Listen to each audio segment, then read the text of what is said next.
Hi guys, welcome back. I know it's been a little while since I've posted a video, but the last 2 or 3 weeks have just been crazy. Here in Melbourne, we've been really lucky to open up. So it's pretty much gone from no coaching for the last 6 months to coaching every day.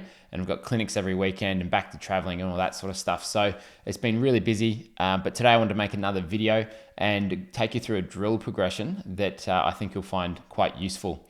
Now in today's drill progression, the first drill I got sent by Gary Herring, who is a coach in New Zealand, ex-Olympian, Olympic coach, and working with a lot of really good athletes. And in this video today, he's got a swimmer of his that's a 400 meter IMer, goes a 4:18 for his 400 IM. And in this drill, it's what he's working on is high hips. So one of the things that we want to do when we're swimming freestyle is have a good body position. So that means back of your head, your hips and your heels should be near the surface of the water. And if your hips and legs are dragging, that amount of resistance and drag is going to take so much energy and effort to overcome that you're going to be working from behind from the get-go. So what we want to work on is high hips. So the drill that Gary's been doing recently, it's almost like a 3-stroke and then 12 kick changeover drill. So you see it here, you go 3 strokes and then kick on the side. 1, 2, 3, kick on the side for a bit.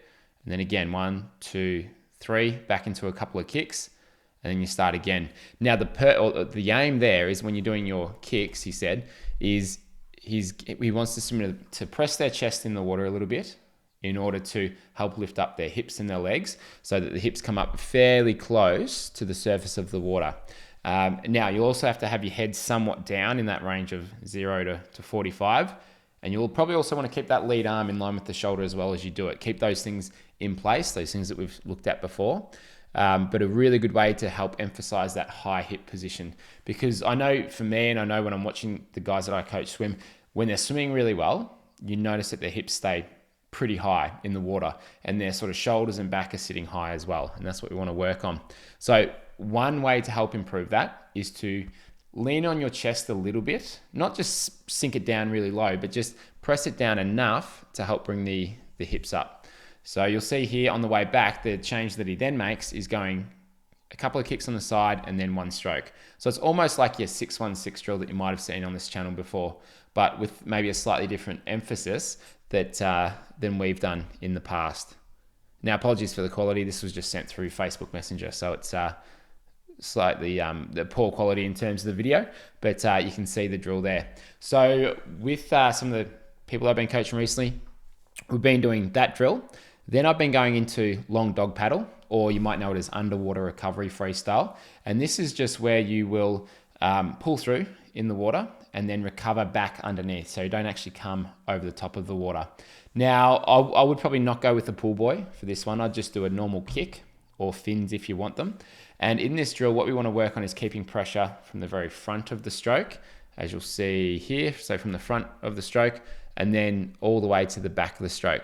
And at the same time, we want to get good rotation. So as you start your hand moving through here, we should start to see those hips rotating to the side, because something that we want to connect up is our catch with our hip rotation. So a way you might think of that is as you're out in front, this is starting the catch, so that downward movement with the hand. At the same time, your hip is starting to rotate to the other side.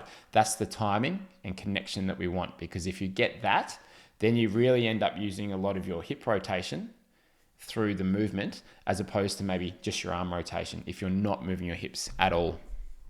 So we've been going into long dog paddle and then into some single arm freestyle drill. So one arm by the side.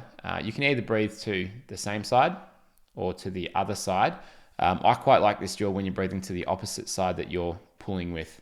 But you can see he's breathing to the same side that he's doing the drill on. So going through that kind of sequence is a pretty good way to build up the stroke. Now, if you're maybe less experienced, you might want to wear fins for these drills, and you may even want to wear a snorkel as well. That can be a really good one to do.